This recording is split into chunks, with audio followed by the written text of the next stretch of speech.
আসসালামু আলাইকুম। তো আপনারা যারা এখানে কাজ করছিলেন তারা সবাই জানেন যে এখানে তারা রিসেন্টলি এখানে বিটগেট, বাইবিট, কুকয়েন এবং গেট.আইতে উইথড্র রিকোয়েস্ট দেওয়ার একটা সিস্টেম নিয়ে আসছে। বাট এখানে প্রবলেমটা হচ্ছে যে এখানে বিটগেটটা সবার অ্যাভেলেবল না থাকার কারণে এখানে আমরা বিটগেটে উইথড্রটা দিতে পারতেছি না। বাট এখানে যে আরও দুটো এক্সচেঞ্জ আছে সেটা হচ্ছে গেট.আইও আর কুকয়েন। এই দুইটাও আসলে সেরকমভাবে ব্যবহার করা হয় না। সো এখানে অধিক ব্যবহার করা হয় হচ্ছে বাইবিটটা।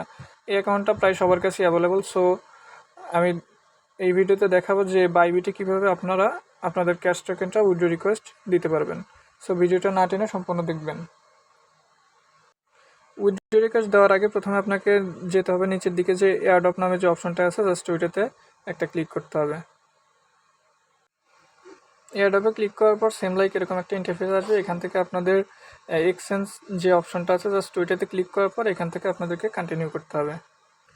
তারপর এখানে আসার পর দেখতে পাবেন যে এখানে 4টা এক্সচেঞ্জে উইথড্র রিকোয়েস্টটা দেওয়া যাচ্ছে। বাট এখানে আমরা বাইবিটে যেহেতু উইথড্র রিকোয়েস্ট দেবো, সো এখানে আমরা বাইবিটটা সিলেক্ট করে নিচে যে সেন্ড হেয়ার লেখা আছে জাস্ট ওইটাতে একটা ক্লিক করব। ক্লিক করার পর নিচের দিকে আমরা দেখতে পাচ্ছি যে এইখানে যে লেখা আছে ইয়েস হাই হ্যাবিট, অর্থাৎ এখানে আমাদের যে বাইবিট অ্যাকাউন্টটা আছে কিনা সেটা তারা নিশ্চিত করতে বলতেছে। সো এখানে আমরা জাস্ট ইয়েস আই হ্যাবিট এটাতে একটা ক্লিক করব। ক্লিক করার পর দেখতে পাবেন যে এখানে বাইবিট তাদের UID, then cats deposit address and memo so. সো এইগুলো কোথায় পাবেন? সো এইগুলো পাওয়ার জন্য আপনাকে যেতে হবে হচ্ছে বাইবিটে। বাইবিটে আসার পরে উপরের দিকে দেখতে পাচ্ছেন যে প্রোফাইল আছে, জাস্ট ওই প্রোফাইলের উপর একটা ক্লিক করবেন। ক্লিক করার পর সেম লাইক এরকম একটা ইন্টারফেস দেখবেন। এইখান থেকে জাস্ট এই যে উপরের দিকে দেখেন এখানে যে ইউআইডি যে লেখা আছে, জাস্ট ইউআইডির যে সংখ্যাগুলো আছে জাস্ট এটার উপর একটা ক্লিক করবেন। ক্লিক করলে ইউআইডিটা কপি হয়ে যাবে। দেন আপনারা এখান থেকে ব্যাক দিয়ে টেলিগ্রামে ক্যাটসের মধ্যে যাবেন।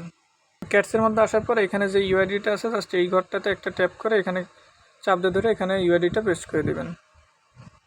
পেস্ট করার পর দেখতে পাচ্ছেন যে এখানে cats deposit address and memo এই দুটো চাচ্ছে। সো এই দুটো নেওয়ার জন্য আবার বাইবিটে যাবেন। বাইবিটে আসার পরে এই যে ডিপোজিট অপশনটা আছে জাস্ট এইটাতে একটা ক্লিক করবেন। ক্লিক করার পর এখানে দেখতে পাচ্ছেন যে ডিপোজিট ক্রিপ্টো লেখা আছে, জাস্ট এটাতে ক্লিক করবেন। তারপরে এখানে উপরের দিকে দেখতে পাচ্ছেন যে একটা সার্চ বার আছে, জাস্ট এইখানে ক্যাটস লিখবেন। ক্যাটস লেখার পরে জাস্ট এটাতে একটা ক্লিক করবেন। ক্লিক করার পর এখানে দেখবেন নিচে যে টোন লেখা আসছে, জাস্ট এই টোনের উপর একটা ক্লিক করবেন। ক্লিক করার পর সেম লাইক এরকম একটা ইন্টারফেস আসতে পারে, এখানে ওকেতে ক্লিক করবেন।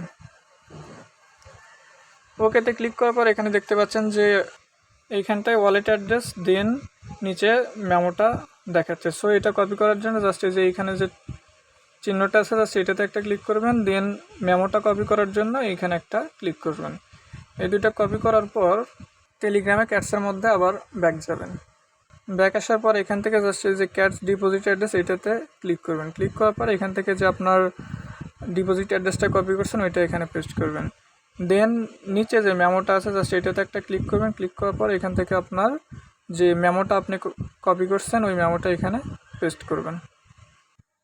সব কিছু দেওয়ার পর এখানে নিচের দিকে যে সেন্ড অপশনটা আছে জাস্ট এটাতে একটা ক্লিক করবেন। ক্লিক করার পর এখান থেকে আপনার লেখা আসবে ইউ আর এলিজেবল, অর্থাৎ আপনার এখানে উইথড্র রিকোয়েস্টটা দেওয়া ডান। সো আজ এই পর্যন্তই, দেখা হচ্ছে নতুন কোনো ভিডিওতে।